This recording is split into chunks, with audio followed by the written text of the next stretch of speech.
Bom dia a todas, bom dia a todos. Boa tarde a todas, boa tarde a todos. Boa noite a todas, boa noite a todos. Sejam muito bem-vindas e bem-vindos a esse nosso encontro, a esse nosso reencontro semanal para mais uma aula de Sociologia.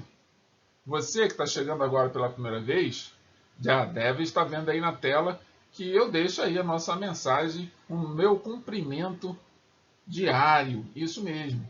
Nada diferente daquilo que você já estava acostumado na sala de aula, presencialmente. Mas aqui é diferente. Qual a diferença? Simples, porque aqui eu estou falando para você que já me conhece e estou falando para você que ainda não me conhece. Então hoje a minha mensagem é para você, isso mesmo, para você que ainda não me conhece. Todas as semanas, quando eu chego aqui para apresentar uma aula de Sociologia, dependendo da série, também temos aula de filosofia, eu tenho um momento inicial de preparação para a aula. Isso mesmo. Se você não está acostumado ou acostumada a isso, então você está no lugar certo. Porque aqui a gente vai adquirir o costume de se preparar adequadamente para assistir uma aula virtual. Nem sempre a gente ouve de alguém aquilo que a gente deseja. Muitas vezes, nós ouvimos aquilo que nos incomoda, que nos insatisfaz. Aqui não é o meu objetivo, mas eu compreendo que se essa parte inicial for um pouco chata, um pouco desagradável até, porque você não quer ouvir, eu entendo você. Saiba que tudo que se faz aqui é pensando no aperfeiçoamento de cada um de vocês. Então, antes de partirmos para o conteúdo propriamente dito, vamos a essa preparação. E eu digo preparação por quê? Porque nós aqui, nós não somos apenas professores e alunos reunidos numa sala de aula virtual. Nós somos mais do que isso. Nós somos profissionais. Eu, profissional de educação, vocês, profissionais de educação.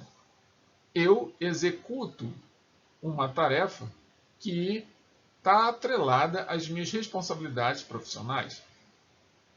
Vocês executam tarefas que também está atrelada às suas capacidades e necessidades de formação profissional. Mesmo que esse curso não seja um curso de profissão, ele prepara a base para que a profissão seja recebida. Então, eu tenho como costume olhar para vocês e enxergar em vocês todo um potencial profissional. Por isso eu trato vocês como profissionais da educação e nada mais, nada menos do que fazer valer ou fazer dar valor àquilo que de fato o é. Vocês realmente são trabalhadores e trabalhadeiras que estão aqui, nesse momento, trabalhando em prol da educação de vocês. Afinal de contas, tanto esforço tem que valer a pena. Então, para que vocês façam de fato valer a pena, não basta somente vir aqui, pegar o smartphone de vocês, está aqui o smartphone circulado, e começar a ouvir eu falar. Dialogar quando achar necessário, pegar, escrever alguma coisa no chat, dar um bom dia, uma boa tarde, uma boa noite. Não adianta chegar aqui, pegar esse mesmo celular e ficar olhando para a tela de forma passiva. Você tem que se preparar para assistir essa aula. E uma das etapas de preparação tem que ser idêntica àquela que você faria caso estivesse indo para o ambiente físico, se estivesse indo para a escola, propriamente dita. Então, o que você precisa? Bem, o smartphone já está na sua mão. Você agora precisa de livro, você precisa de caderno. Precisa de um lápis, de uma borracha, de uma régua, ou qualquer outra coisa que possa ser diferente de um lápis, de uma borracha e de uma regra, mas que sejam úteis para que você possa chegar ao final desta aula com tudo o que você achar de mais importante registrado.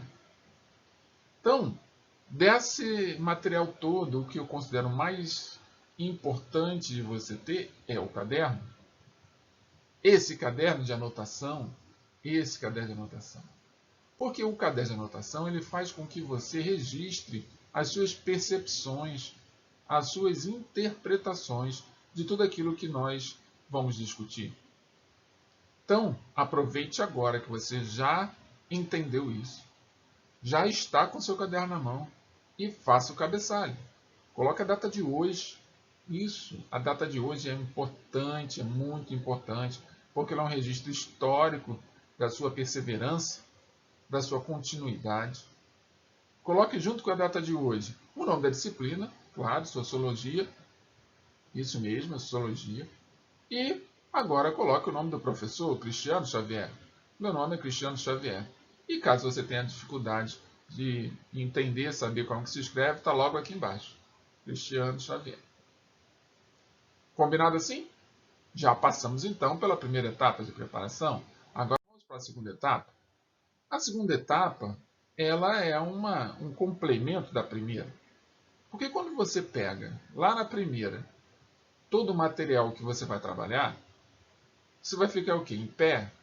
Vai ficar andando com um caderno, com um livro, com borracha, com caneta, com lápis na mão? Claro que não. Você precisa preparar um ambiente que vai ser o seu ambiente de estudo. Esse ambiente pode ser qualquer um. Eu faço algumas sugestões aqui. Eu indico algumas. Talvez não sejam as melhores. E provavelmente não o é. Porque cada um de vocês tem aí um espaço que pode ser aproveitado para estudar ou não. Então, o espaço mais importante de você escolher, para você escolher, é aquele em que você vai se sentir confortável. E esse conforto, vocês podem tranquilamente voltar sempre nele. E é esse o ponto que eu quero citar aqui nesse momento. A escolha do local, ela está diretamente ligada às suas condições intelectuais e ambientais para prosseguir aprendendo. Eu disse prosseguir aprendendo. Não adianta você ver os minutos se passarem, assistir a aula toda e você não aprendeu nada. Então a criação de um ambiente, a escolha de um ambiente, ou criação, caso ele não existe, ou a escolha de um ambiente para o acompanhamento das aulas, precisa ser a mesma escolha todas as semanas. Então está aqui a dica. Não importa se você vai escolher um sofá, se você vai escolher cadeiras que estejam dispostas numa cozinha, ou pegar uma cadeira com a mesinha e levar para algum lugar. O que é importante aqui é que você vai ter esse espaço definido hoje. Escolheu o espaço? Agora você vai fazer uma coisa por nós. Você vai estar vendo essa canequinha aqui? Está vendo essa canequinha? Pois então, eu tenho a minha garrafinha. Sabe para que serve? Para que você coloque água. Isso mesmo. Para acompanhar essa aula até o final, você precisa ter água à sua disposição. Pode ser água num copo, água numa caneca ou numa garrafinha como a minha. Mas você precisa de ter água. Porque enquanto você estuda, enquanto você reflete, você consome energia. E essa energia pode ir fazendo com que você fique cansado ou cansada. Então você precisa da água para repor essa energia. E, para complementar isso, é claro, eu tenho também aqui uma sugestão. Só que uma sugestão proibitiva. Sugestão proibitiva de você assistir a esta aula deitado à cama, porque a cama é o único lugar na sua casa que não é convidativa para que você assista uma aula. Porque se o objetivo é você ter um acompanhamento e um aperfeiçoamento na sua aprendizagem, é claro que a cama não vai lhe ajudar a aprender melhor. Ela pode te dar mais conforto, mas não vai lhe dar as condições necessárias para que você possa aprender de forma lúcida. E nós queremos que vocês estejam lúcidos, acordados, despertos. Então eu sugiro vocês não utilizarem a cama para estudar. Combinado assim? Posso contar com vocês então? Então vamos em frente. Concluímos a nossa segunda etapa de preparação. Vamos para a nossa terceira etapa. Isso mesmo. Nossa terceira etapa é uma etapa bastante conhecida de muitos. É aquela em que eu aviso a vocês que essas aulas estão sendo transmitidas também pelo canal do YouTube Cristiano Xavier da Costa, que é um canal ao qual eu insiro todas as aulas desde o início da suspensão das aulas. Então, lá no YouTube nós temos o acesso a qualquer aula que vocês queiram, com todas as temáticas, com todos os exercícios. Muito bem. Se nós estamos no YouTube, é claro que nós podemos aproveitar melhor as ferramentas que esse site, que essa plataforma nos oferece. Mas aqui as informações já estão postas. Eu peço a vocês que leiam e pensem com carinho se vão ou não vão se inscrever ou clicar na notificação. Eu estive pensando sobre isso. Todo mundo que tem canal no YouTube pede inscrições no canal e pede para acionar o sininho. É uma repetição, um mantra. E ainda pede para que você curta, que você dê o seu like. Muitas vezes os conteúdos lá dispostos são menos importantes do que o like, do que a inscrição. Não contribuem muito. Mas de tanto a gente ouvir, a gente acaba clicando em curtir, para tempos depois descurtir e se desinscrever. Então, aqui é o momento de gratidão, não é o momento de eu ficar pedindo a vocês. Eu reavaliei um pouco o que eu tenho feito e eu não vou mais pedir para vocês se inscreverem no meu canal, no canal Cristiano Xavier da Costa. Não vou pedir para vocês ficarem clicando no sino ou na campainha para ativar as notificações. Também não vou pedir a vocês para darem seu like no final desta aula. Porque o meu objetivo aqui não é ganhar likes nem inscrições. Meu objetivo aqui, o meu propósito, é levar vocês a um outro patamar. Levar vocês, conduzir vocês a despertarem todo esse conteúdo sociológico com o qual vocês carregam. Fazer com que vocês compreendam com mais clareza aquilo que vocês ainda não conseguem compreender, porque ainda não têm os conceitos que vão explicar aquilo que você quer tanto entender.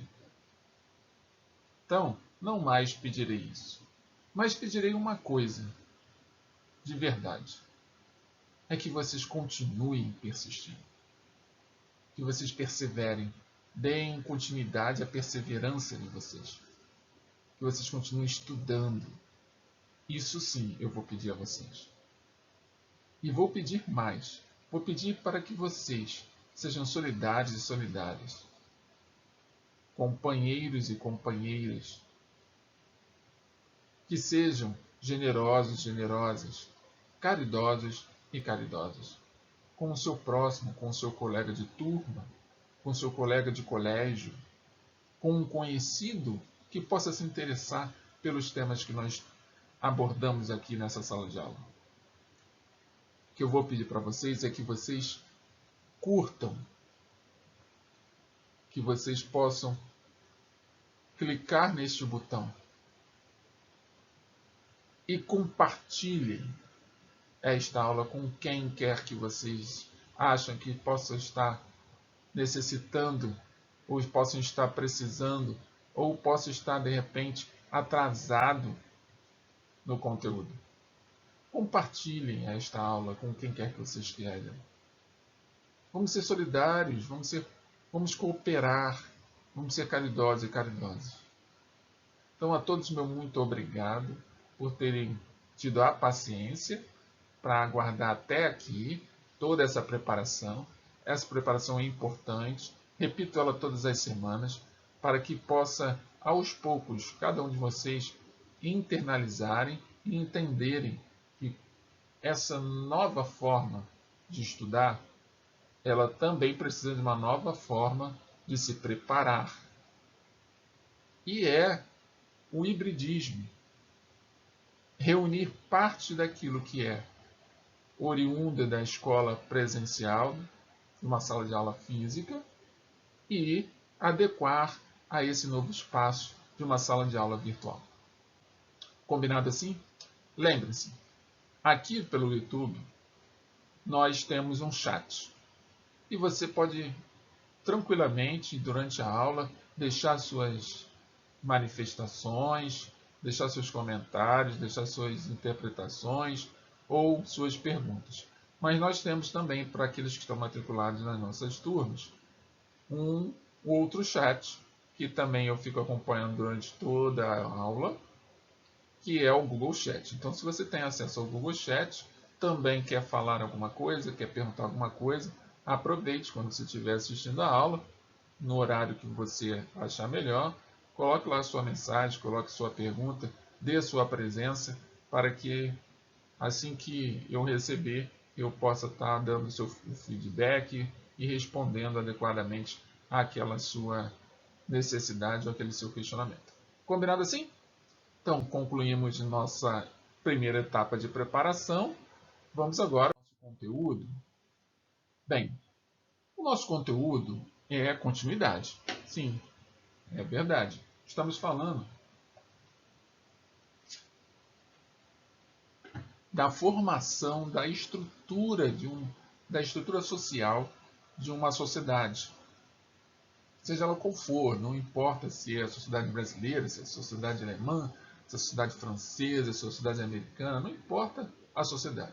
Nós estamos falando da estrutura das sociedades em forma geral. Então já falamos sobre como que ela se apresenta em aulas anteriores.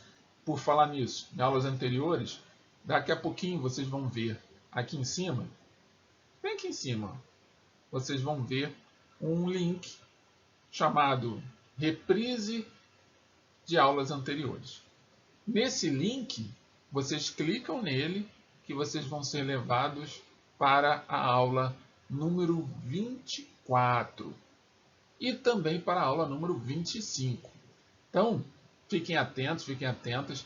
Quem perdeu as aulas anteriores vai poder clicar nesse link e partir lá para as aulas anteriores para revê-las.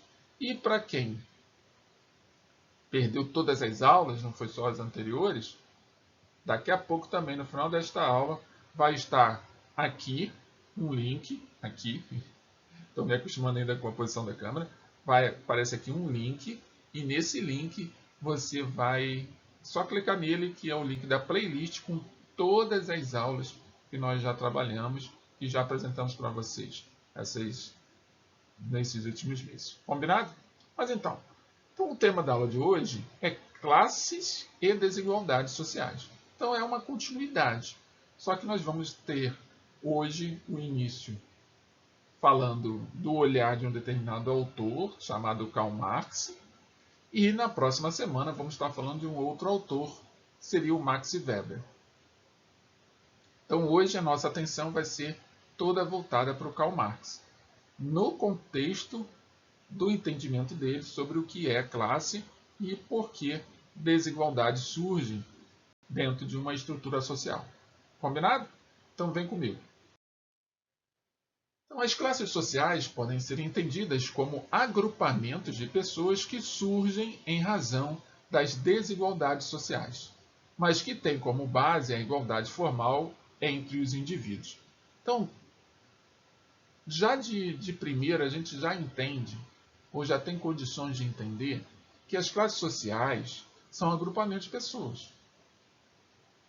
Então, se você está reunido, se reúne com um grupo todas as semanas para um bate-papo, para um grupo de estudo, ou para um grupo musical, um grupo esportivo, não importa. Se você reúne com um grupo, seja ele no ambiente virtual ou no ambiente presencialmente, você está ali gerando naquele grupo, junto com os seus integrantes, uma certa classificação. Classificação é a distribuição de tarefas ou a distribuição dos recursos dentro do grupo. Quem vai ter acesso a quê? Quem é que tem voz de comando? Quem é que realiza tal ou tal tarefa?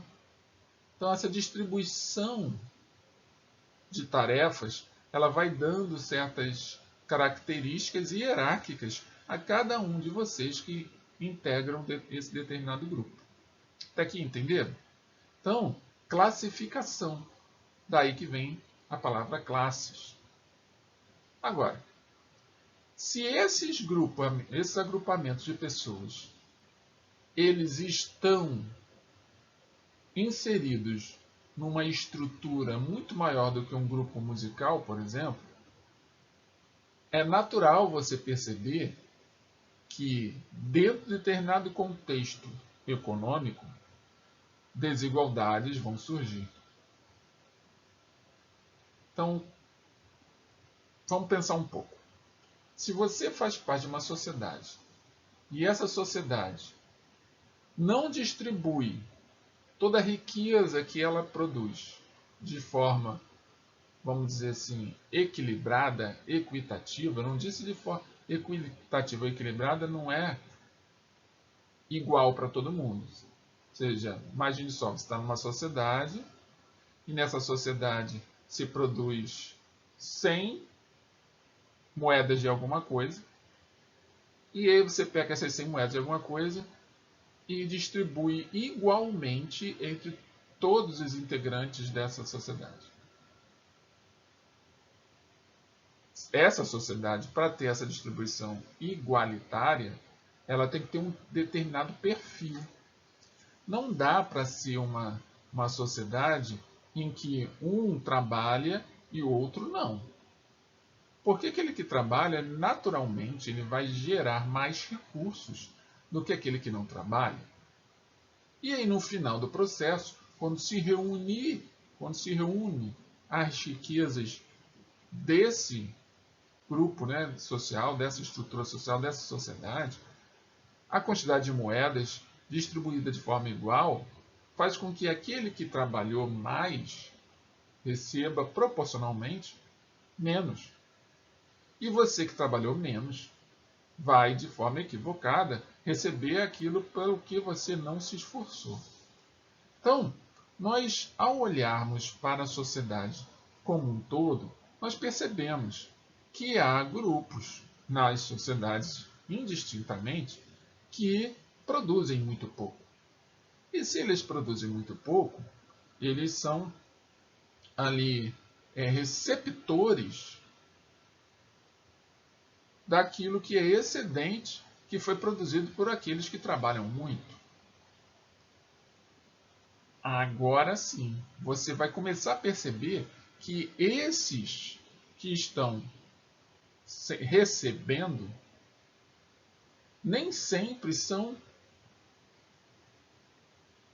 receptores porque não produzem ou porque não tem nenhum tipo de interesse em produzir, ou porque não contribuem, porque não são trabalhadores. Eles recebem menos por outras questões, como, por exemplo, o acesso de forma mais equilibrada, equitativa, a recursos tecnológicos, que poderia facilitar o desempenho deles nas determinadas tarefas com as quais eles têm responsabilidade. Então, eu quero que vocês entendam o seguinte: quando nós estamos reunidos em grupos, nós acabamos, dentro do grupo, sendo classificados. E aí, se o grupo for pequeno, essa classificação ela faz uma distribuição permanente de quem tem mais voz, quem pode dar mais palpite, ou quem é que é o falador, ou quem é o mais tímido. E aí nós vamos sendo classificados e colocando tipo em janelinhas. E nessa janelinha você fica na janelinha da timidez, você fica na janelinha do falador, fica na janelinha do comando. E aí essas janelinhas, que eu estou chamando de janelinhas, elas vão dando a você um certo posicionamento dentro do grupo. E este posicionamento vai, com o tempo, amadurecendo, caso você amadureça junto com o grupo. Até que entende? Maravilha. Então, quando eu pego esse grupo e rebato ele para um grupo maior, que já seria uma sociedade, como a nossa, por exemplo, o nível de complexidade dessa classificação aumenta. Algo fica muito diferente no contexto da sua relação com os outros. E aí sim, você começa a buscar dentro dessa sociedade, dentro desse grupo maior, o seu espaço. E como é que você busca o seu espaço? Investigando, estudando, buscando informações a respeito do que você gosta, para você se aperfeiçoar, para você se aprimorar e também para você ter revelado de uma forma mais clara e lúcida as oportunidades que essa sociedade oferece. Aqui é que nós começamos a esbarrar nessa expressão desigualdade social. Porque a desigualdade não é que você não tenha nada, apenas é que você não tem igualdade de alguma coisa, pode ser igualdade de direito, igualdade de renda, igualdade de estudo, igualdade de profissão.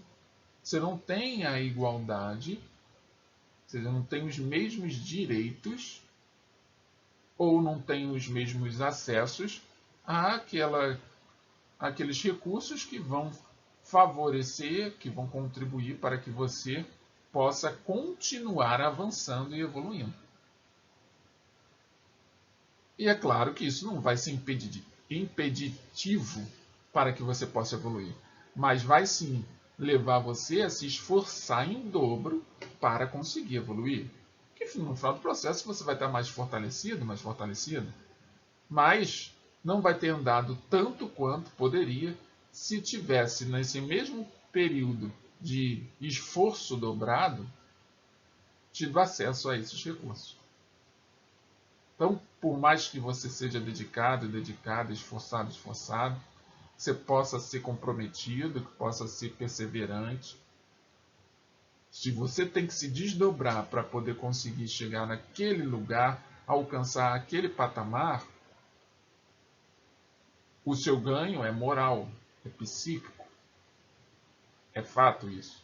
Mas esse seu ganho poderia ser muito maior se essa sociedade fosse menos desigual. E esse vamos dizer assim, é a aspa que eu quero colocar aqui. Você pode alcançar tudo o que você deseja. Mesmo aqui na sociedade brasileira. Tudo o que você deseja.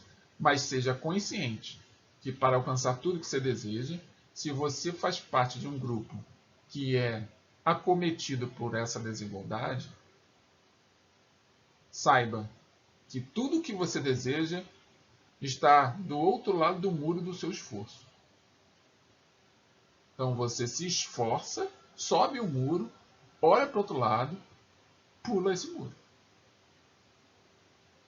Agora, se você não se esforçar, aí você vai fazer parte da estatística. O que você prefere? Fazer parte da estatística ou se esforçar e pular o muro?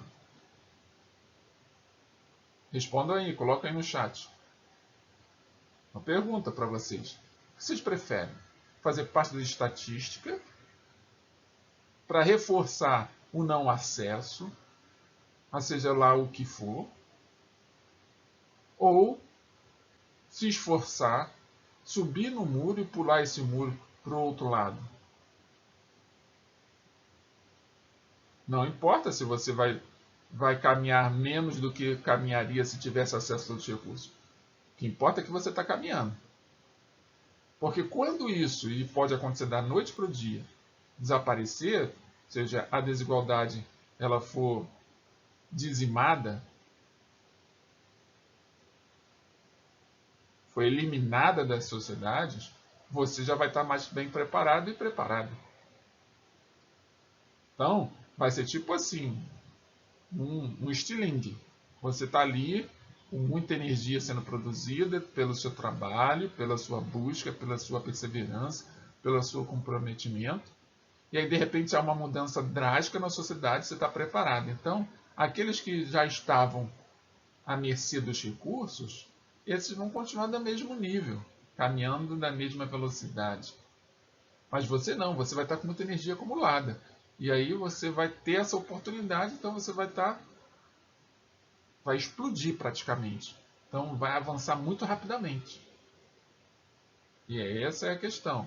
Então quando a gente trabalha e não percebe ainda aos olhos vistos que esse trabalho está lhe trazendo os recursos que você mais quer, lembre-se, você está trabalhando e todo trabalho acumula energia. Isso é físico.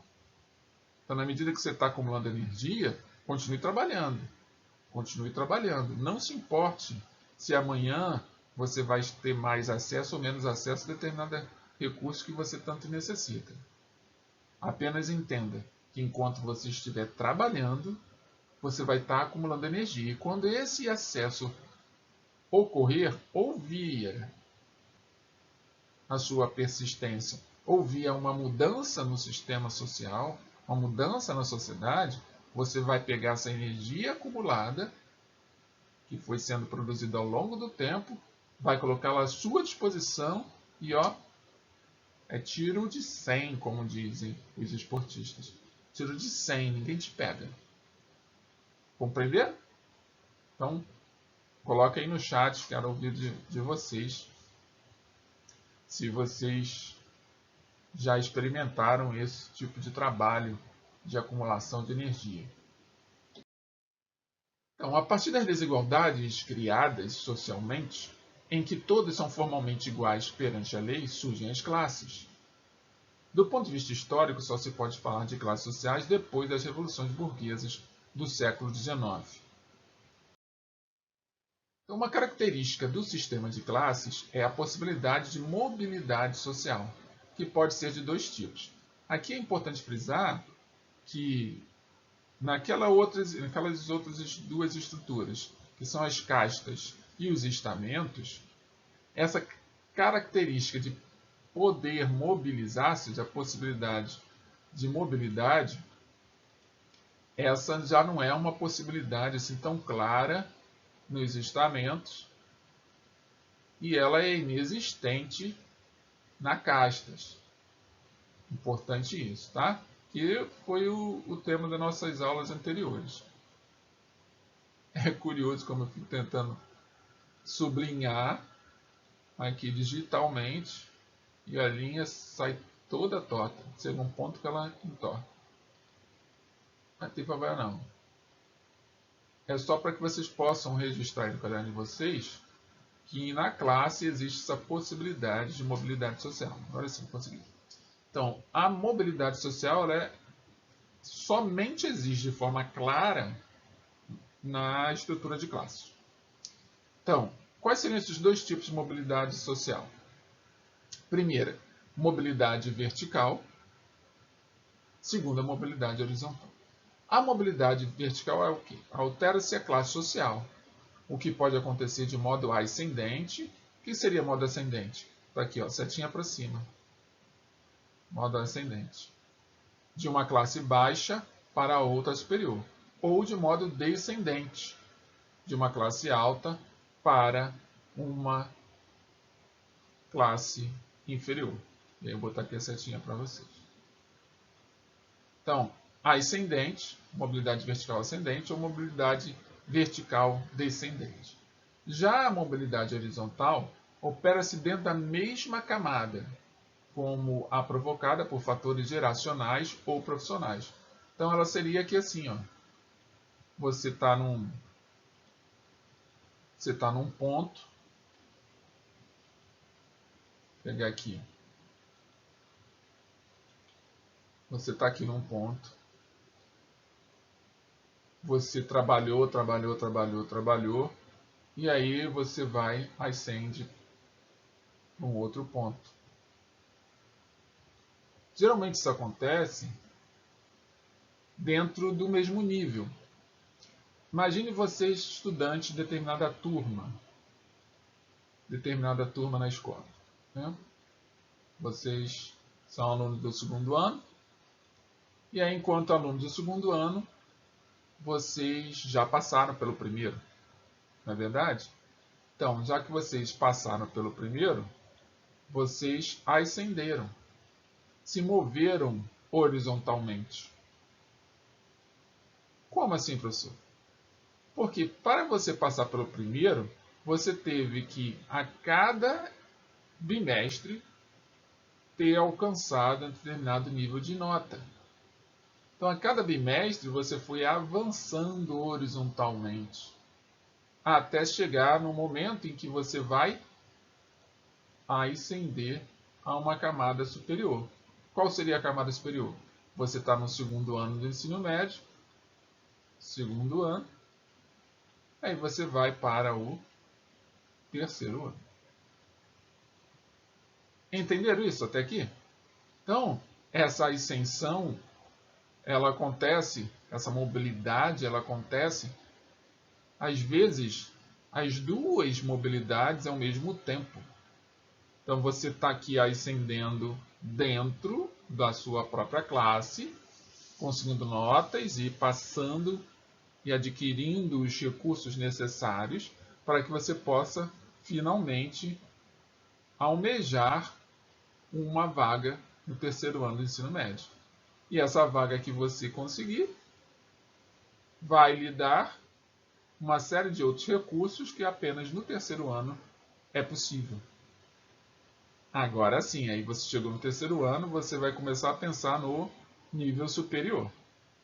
Mas você só pode pensar no nível superior enquanto está no terceiro ano? Não, você pode estar pensando aqui no segundo. Por isso que você está se mobilizando, né? Está se movendo horizontalmente. Para que você possa chegar aqui e subindo, tipo uma escadinha. Ficou claro? Alguém já tinha pensado nisso? Já tinha ouvido falar nisso? Comente aí no chat. O que vocês esperam, por exemplo, da sua mobilidade horizontal dentro da série que vocês estão para uma mobilidade vertical, que é a série por onde vocês irão. Comentem aí. Dúvidas? Perguntas? Não? Vamos apagar isso aqui. Muito bem. Então, já que nós sabemos o que é mobilidade social, vamos agora ver o que Karl Marx pensa a respeito dessa classe a qual eu frequento, a qual eu participo. Porque se eu tenho mobilidade social, por estar inserido numa classe, eu preciso entender a que classe eu pertenço. Por quê? Eu não disse que a sociedade é complexa? Dentro dessa sociedade existe uma complexidade imensa de classificações. E essa classificação, ela exige de nós condutas e posturas que estejam adequadas àquilo que nos disponibilizam, porque toda classe disponibiliza algum recurso para os seus integrantes. Às vezes o recurso é pouco diante do seu esforço, e aí você precisa se esforçar mais ainda para poder ter acesso àquele recurso que você tanto necessita. E aí eu digo recurso, volto a afirmar, ou a reforçar. Não é recurso financeiro apenas. O financeiro é o que talvez chame mais a atenção de todos, devido à própria desigualdade. Mas os recursos são recursos cognitivos, como você pensa, recursos físicos, se você é forte, resistente, recursos visuais, se você enxerga bem, auditivos, se você ouve bem. Isso tudo são recursos. Recursos que estão à sua disposição a partir do momento que você tem consciência deles. Então, se esforçar mais não significa que você vai ficar mais cansado, significa que você vai estar mais preparado. Porque quando você atribui ao esforço o cansaço e não a preparação, a tendência é você não perseverar. Porque quando você entende que você está em preparação, você percebe que aquela energia que você acumulou com o trabalho realizado, ela vai ser utilizada no dia seguinte com a continuidade do trabalho. Se você já tem no seu mental a ideia de que todo o trabalho, todo o esforço gera cansaço, gera mais desgaste, a tendência é você ir perseverando cada vez menos e permanecendo cada vez mais na mesma classificação que você recebeu no começo. Compreendem isso? Maravilha. Então vamos ver o que o Marx diz. Valendo-se do conceito de classe social, Marx critica de modo contundente a ideia de igualdade política e jurídica proclamada pelos liberais, entendidos como aqueles que, orientados pelos interesses da burguesia, defendem a democracia representativa e o livre mercado, que é, vamos dizer assim, o símbolo máximo do capitalismo moderno. Nós vivemos num sistema econômico que nós denominamos de capitalismo. Claro que vocês, de alguma maneira, direto ou indireto, já sabem disso. Por quê? É através desse sistema que nós temos condições de trabalhar e ganhar salário, por exemplo, que nós temos condições de, através desse sistema, de ter uma ideia de negócio, abrir esse negócio, colocar ele em funcionamento e adquirir clientes e crescer financeiramente. É também nesse sistema em que nós trocamos moedas por bens ou serviços. Então percebam que essa questão do livre mercado e da democracia representativa que foi citada aqui no parágrafo, essa aqui, ó, para vocês saberem onde que está, lá vamos nós de novo, com sublinhado, deixar assim. Então, a democracia e o livre mercado, essa democracia é uma democracia representativa, que é a que a gente vive aqui. Democracia representativa é que a gente escolhe alguém para nos representar na gestão do país, da cidade, do estado. E o livre mercado significa que se eu tenho um produto, não sou eu que coloco o preço no produto. O produto recebe seu preço diretamente daqueles que vão estar negociando esse produto. O que é a negociação desse produto? Vamos supor, eu gosto bastante de andar de bicicleta. Tudo bem, a bicicleta é um meio de transporte. Mas eu moro num lugar onde eu não tenho ruas que me favorecem a andar de bicicleta. Então minha bicicleta fica mais dentro de casa do que fora de casa. Até aí tudo bem. Mas quando isso acontece, já é sinal de que algo não está em equilíbrio, que existe aí uma desigualdade de acesso a determinado recurso que seria a estrada. E se existe, dentro da minha própria região de moradia, algum bairro, alguma localidade em que esse acesso foi construído, significa que eu fui, no lugar onde eu estou classificado dentro de um contexto onde eu tenho pouco acesso a um determinado recurso.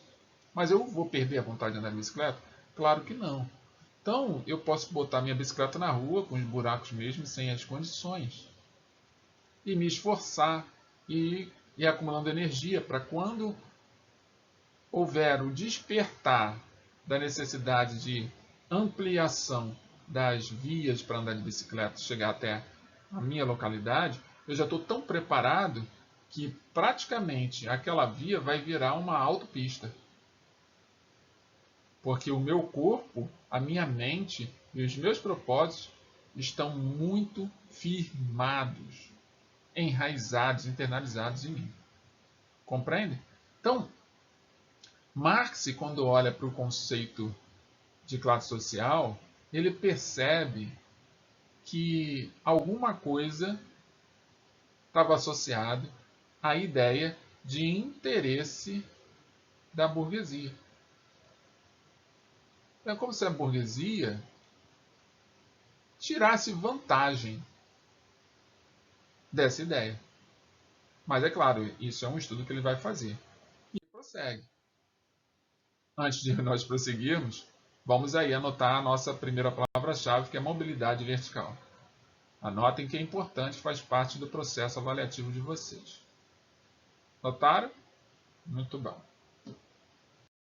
Então, para Marx, os direitos inalienáveis de liberdade e justiça propostos pelos liberais não resistem às evidências das desigualdades sociais promovidas pelas relações de produção capitalistas, que dividem os homens em proprietários e não proprietários dos meios de produção. Então aqui o Marx ele já começa a dar uma atenção a uma parte da sociedade, que é aquela sociedade produtiva. O que seria essa parte da sociedade produtiva? É aquela que detém os meios de produção e aquela que não detém. A que detém os meios de produção, ele chama de proprietários. As que não detêm o meio de produção são os não proprietários. Se eu possuo algum recurso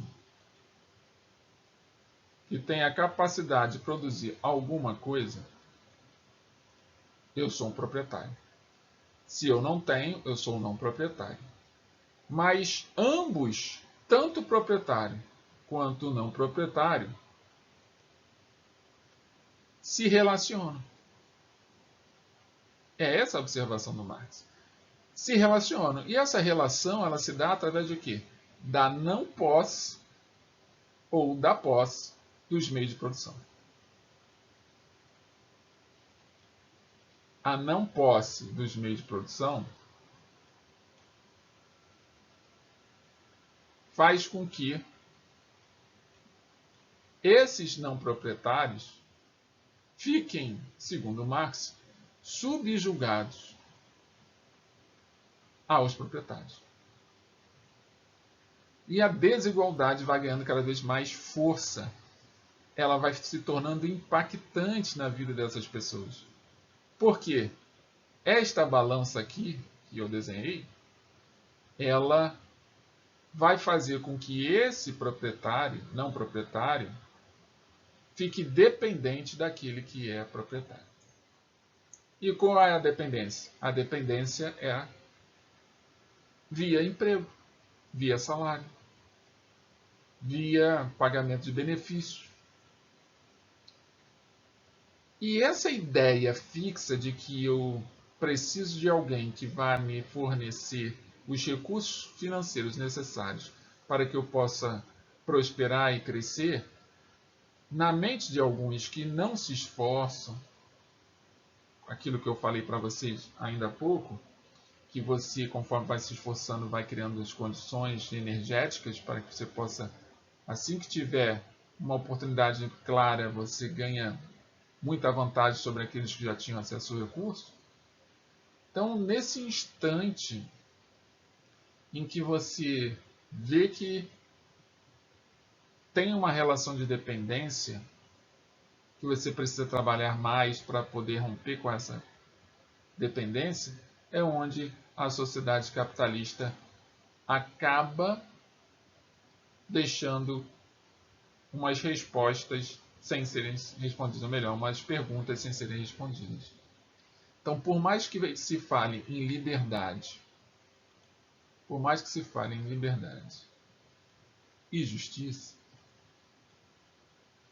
essa liberdade e justiça esbarra na não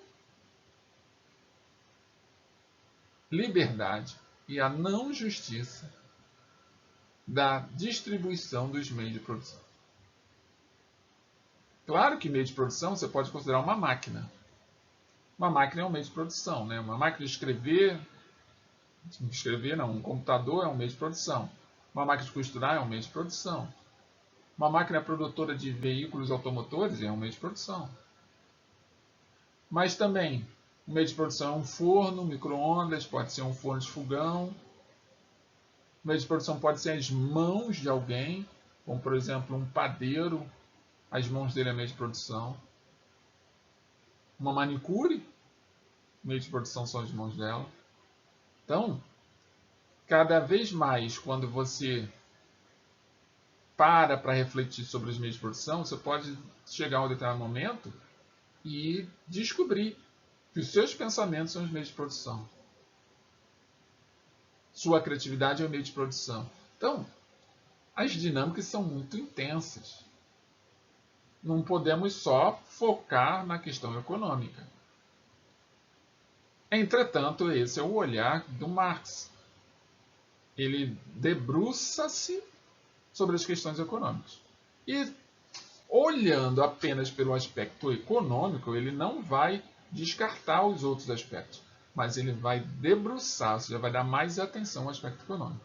Então, quando se fala em aspecto econômico, ele percebe que existe a divisão de duas classes sociais. Uma ele vai chamar de proletário, que são os trabalhadores, aqueles que vendem sua força de trabalho em troca de salário, e a outra ele vai chamar de burguesia,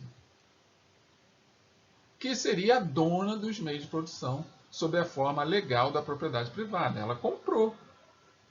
Legalmente é dela os meios de produção. Eu posso pegar, vamos supor, eu estou necessitado de recursos financeiros para poder sustentar minha família. Aí surge um aplicativo chamado Uber e eu não tenho carro. Mas é uma chance de eu, que sei dirigir, de ganhar certos recursos para poder levar minha família a ter uma subsistência. O que eu faço? Eu procuro alguém que alugue carro. E eu vou trabalhar em dobro para poder tirar minha subsistência e pagar o aluguel do carro daquela pessoa que me alugou o carro. Mas eu posso também ter o carro e estou desempregado e sei dirigir. Então eu vou olhar para o meu carro como um meio de produção. No exemplo anterior, o meio de produção era de uma outra pessoa. E esse meio de produção sendo de outra pessoa, é natural que todo o meu esforço vai ter que ser dobrado, que é para tirar o meu sustento e para dar o sustento da outra pessoa que é dona do meio de produção. Já eu, quando sou dono do meio de produção, eu tenho um carro e eu coloco ele em movimento e vou trabalhar como Uber, ali eu sou dono do meio de produção. Todos os recursos ganhos são meus. Mas no caso específico desse exemplo, não é bem assim, porque existe o dono do meio de produção do aplicativo. O aplicativo também é um meio de produção. O que eu tenho é um dos meios de produção que estão sendo compartilhados. Só que quem é que tem mais valor? O aplicativo ou o carro que eu tenho? Essa é a discussão da justiça. E essa discussão da justiça faz com que eu, que sou dono do meio de produção veículo automotor, o outro, que é o dono do meio de produção software, aplicativo. Estão trabalhando em parceria. E se eles estão trabalhando em parceria, o Marx não conheceu isso.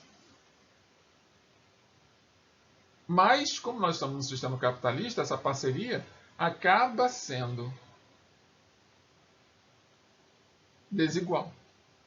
Porque quem tem o meio de produção intelectual no sistema capitalista tende a ter mais retorno do seu esforço.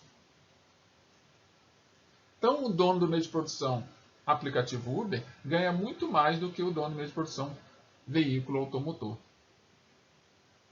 A não ser que você tenha uma frota de veículos automotores. E aí você vai ser um grande parceiro do Uber. E aí você sendo um grande parceiro do Uber, você vai ter mais pessoas dirigindo, porque você vai alugar, e aí você vai ser um intermediário. E aí a gente criou uma rede. Né? Estão acompanhando? Então, quando Marx fala sobre o proletário e a burguesia, ele está falando de um contexto diferente do nosso contexto de hoje. Claro que também, na época dele, existia outros contextos. E ele não descartava. Então, para ele, a dona dos meios de produção se apropria do produto e do trabalho dos operários e lhes paga um valor inferior ao que foi gerado pelo uso da mão de obra. É claro que não dá para você produzir, vamos supor, eu trabalho numa indústria farmacêutica, produzir um determinado remédio, estou lá na produção, produzir aquele remédio, centenas e centenas e centenas de cartelas de um determinado remédio. A indústria farmacêutica distribui aquele remédio para as farmácias. As farmácias vendem aqueles remédios e parte do lucro obtido pelas farmácias também é da indústria farmacêutica. Você vai receber um salário. Nesse processo, você produziu milhares de cartelas, ou seja, durante um mês, você produziu milhares de cartelas daquele remédio, que foram vendidos para milhares de pessoas e que geraram milhares de reais. No caso, nós aqui no Brasil, mas ser milhares de dólares em outros países. Então, esses milhares de reais ou milhares de dólares, não importa, ele não vai vir para você. Você vai receber salário.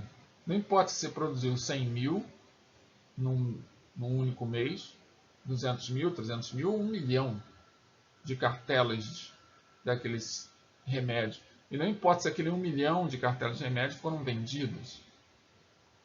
Você não vai receber, dentro do contexto que o Marx está vendo, parte desse 1 milhão vendido. O seu salário vai continuar sendo o mesmo. Então, é o que ele diz. Esse dono do meio de produção paga um valor inferior ao que foi gerado pelo uso da mão de obra.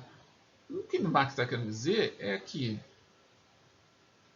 vamos pensar em estratégias em que, se você produz X e ganha Y, que esse Y que você ganhou pela essa produção de X, compartilhe parte desse Y com aquele que te ajudou a chegar a ele. O que Marx, na verdade, na minha interpretação, está tentando dizer é que vamos ser caridosos.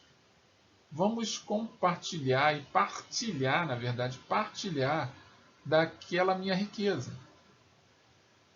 Que só a tenho porque alguém se esforçou e se dedicou para ela acontecer. Então, o Marx está falando de cooperação, de redistribuição. Ele não vai dizer isso com todas as letras de imediato, mas é a interpretação que eu estou trazendo para vocês vocês possam entender essa dinâmica do que é o dono do meio de produção, o proprietário, e o não dono, o não proprietário. Tá bom? Seria o nosso proletariado, que é o conceito que o Marx usa. Nossa segunda palavra-chave, mobilidade horizontal. Anotem, mobilidade horizontal. Essas duas classes, para Marx, possuem interesses em constante conflito. elas vivem em conflito constante, lutando ali. Essa luta, que não é uma luta armada, essa luta é uma luta diária entre aquele que trabalha em troca do salário e aquele que fornece os recursos para que você possa trabalhar e paga o seu salário. Se em algum momento o que já é desigual se tornar desequilibrado, aí entra a justiça do trabalho, que é uma outra dinâmica que faz parte da sociedade para poder regular, ou seja, controlar, botar ordem naquilo que é desigual, mas que não pode ser desequilibrado. Percebam que desigualdade e desequilíbrio são coisas diferentes. Desequilíbrio social é bem diferente do desigualdade social. Porque o desequilíbrio social gera conflito, gera luta. E quando isso acontece, a estrutura daquela sociedade, por mais que não seja uma estrutura perfeita, ela acaba ruindo. E aí todos perdem, e aí precisamos nos reunir e conversar de como que vai ser a próxima sociedade. É uma outra dinâmica que, hora ou outra, dentro da história da humanidade, acaba sendo discutida por alguns intelectuais de como seria essa nova estrutura. E precisamos debater, porque ela pode acontecer da noite para o dia. Vejam vocês, nós estamos aí há meses assistindo aula e trabalhando de casa. Confesso a vocês que para mim está uma maravilha. Por quê? Porque eu posso oferecer a vocês muito mais do que eu oferecia numa sala de aula presencial devido ao acesso aos recursos que era o coletivo. Quando eu tenho um ambiente privado, como vocês podem ver, né, o meu ambiente privado ao meu redor é a minha casa. Então os recursos são meus. Então agora eu sou dono do meu meio de produção. E na medida que eu sou dono do meu meio de produção, eu coloco ele à disposição de vocês. E aí vocês aproveitam aquilo que estão recebendo, ou não aproveitam. Quando a gente está na escola, eu não sou dono do meio de produção. Quem é dono do meio de produção é o Estado. Eu sou um prestador de serviço. Eu recebo salário, aí as coisas mudam. Não que não exista regras que estabelecem o que eu estou fazendo aqui, o que vocês estão fazendo aí. As regras existem, só que essas regras já foram modificadas devido à condição pandêmica que nós vivemos. E a partir do momento que abriu uma porta, quem passar por ela e entender que está passando por ela, pode ter uma vida muito diferente do que teria caso escolhesse continuar do lado de cada porta, que é aquela antes da pandemia. Então isso está acontecendo o tempo todo no mundo inteiro. Então a gente pode estar indo migrando para um planeta mais evoluído, porque o planeta somos nós também, né? Nossa mentalidade, nossa maneira de pensar, ou manter o planeta do jeito que está, em autodestruição, em contagem regressiva. Então é só uma parte que eu estou dando aqui para vocês refletirem. Enfim, a polarização entre essas duas classes não significa, para Marx, que não existam outras, aquilo que eu falei para vocês, como a dos pequenos proprietários rurais, comerciários e diferentes tipos de profissionais liberais. Ele considera que existe outra, mas o foco dele é nessa questão do operário, do proletário, do dono do meio de produção. Então, para Marx, a classe social de um indivíduo é determinada pela posição que ele ocupa no processo produtivo, como proprietário ou como trabalhador. Claro que o Marx aqui é uma crítica a ele, ou uma crítica a quem escreveu sobre ele. Que muitas das coisas a gente lê sobre o Marx aqui escrevendo sobre ele. O proprietário também é um trabalhador. O fato de você ser dono do meio de produção não torna você uma pessoa indesejável, um adversário, um inimigo. Não. o proprietário também é um trabalhador. E muitos dos proprietários, antes de mais nada, foi um trabalhador intelectual, foi um estudante, teve uma ideia brilhante, colocou ela em prática, e a partir do momento que botou ela em prática, atendeu à necessidade de alguém. Então ele prestou um serviço à sociedade, ele foi cooperativo, ele foi até caridoso e solidário. Só que, a partir do momento que ele colocou isso à disposição da sociedade, e a sociedade tem essa necessidade, ele vai receber o retorno por ter se esforçado e se colocado à disposição. E nesse momento que ele recebe o retorno pode lhe trazer muitos benefícios, porque ele pode crescer financeiramente. O que acaba acontecendo é que muitos que crescem financeiramente com a ideia que teve, esquece de onde veio. Porque nem todo proprietário nasceu em berço de ouro. Mas muitos dos proprietários que não nasceram em berço de ouro acabam esquecendo que não nasceram. E modificam a sua forma de olhar o outro. Tornam-se snobs, acabam se deixando levar por sentimentos nocivos, vira-se acumulador, não compartilha mais suas riquezas, e aí chega um determinado momento, amplia com as suas atitudes a desigualdade social. Então é importante frisar isso aqui, porque Marx coloca como proprietário não fosse trabalhador, pelo menos quem escreveu sobre ele escreveu dessa maneira, e não é bem assim. O proprietário também é um trabalhador. Assim como todos nós podemos nos tornar proprietários. Lembre-se, na estrutura de classes a mobilidade existe. Ela existe. Ela pode ter, em determinados contextos, um nível de exigência maior para se mover intraclasses ou um nível de exigência menor. Aí vai depender também do quanto que você tem se esforçado para poder fazer ter essa mobilidade. Nossa terceira palavra-chave e última palavra-chave, posição social. Registrem aí, porque nós estamos chegando ao nosso final da aula de hoje. Ao final da aula de hoje. Espero que vocês tenham anotado bastante. Qualquer dúvida, qualquer questionamento, vocês fiquem à vontade, mandem pelo chat do YouTube ou pelo chat lá do Google Chat, para quem está matriculado. E, importante, já dentro de instantes vocês vão estar recebendo um formulário de atividade que vocês vão também receber as páginas do livro que nós utilizamos para a preparação dessa aula. Inclusive, não sei se repararam, em todas as páginas está aqui registrado, logo aqui no rodapé, quais são as páginas que nós utilizamos do livro Sociologia em Movimento. Né? Foi a página 238 e 239, quando eu estou passando o cursor verde. Então, fiquem atentos, porque se você não tem um livro, essas páginas vão lhe ajudar, porque todas as páginas que eu disponibilizo são para serem lidas, para que vocês possam aprofundar toda a discussão que nós trazemos aqui oralmente. Combinado assim? Então vem comigo, vamos para a última etapa da nossa aula, que é fazer um exercício. Né? Chegou a hora do exercício de fixação, que é um momento em que você coloca em teste aquilo que você ouviu e entendeu.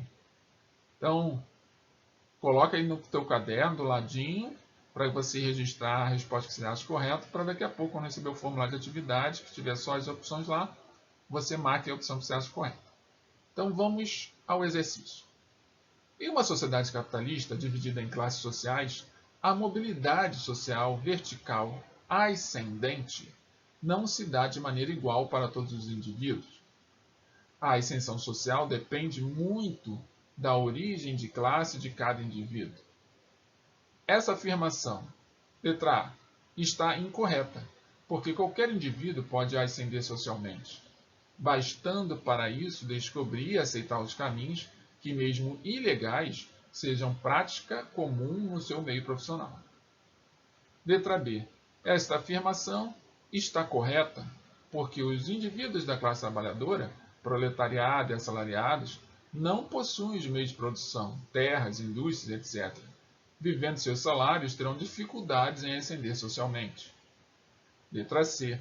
Essa afirmação está correta, porque os indivíduos da classe trabalhadora, proletário, assalariados, não podem ascender socialmente se não houver uma autorização expressa do Estado e da burguesia para isso. Letra D.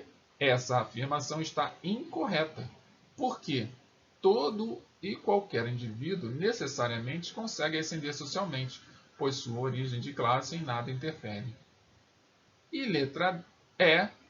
Essa afirmação está correta, porque qualquer indivíduo pode ascender socialmente, bastando para isso descobrir e aceitar caminhos ilegais. Então, escolham qual é a opção que vocês acham que está correta e marquem aí no formulário de atividade ou enviem a sua resposta pelo comentário do YouTube. Assim concluímos mais uma aula de Sociologia e antes de nos despedirmos em definitivo, vamos à mensagem, aquela mensagem de todas as semanas em que eu trago um filósofo ou uma filósofa para poder falar algo para nós. E hoje eu trago o filósofo Immanuel Kant, que é um filósofo prussiano, em que ele diz o seguinte: todo o conhecimento humano começou com intuições, passou daí aos conceitos e terminou com ideias. Vou repetir o que o Kant falou. Todo o conhecimento humano começou com intuições, passou daí aos conceitos e terminou com ideias. Reflitam um pouco sobre o que o Kant está dizendo, comentem se vocês acharem necessário, acessem ao link que está aqui ao lado, para ter acesso à playlist. Com o tempo eu vou me acostumando, então, para ter acesso à playlist de todas as aulas. E assim chegamos ao final de mais uma aula de Sociologia, convictos de que nos reencontraremos na próxima semana para mais uma aula de Sociologia. Lembrem, aula número 27. Já estamos caminhando a passos firmes para a conclusão do nosso segundo ano do ensino médio. E, claro, do nosso ano letivo. Então, um abraço a todos vocês, um beijo no coração de cada um e nos vemos na próxima semana. Até lá!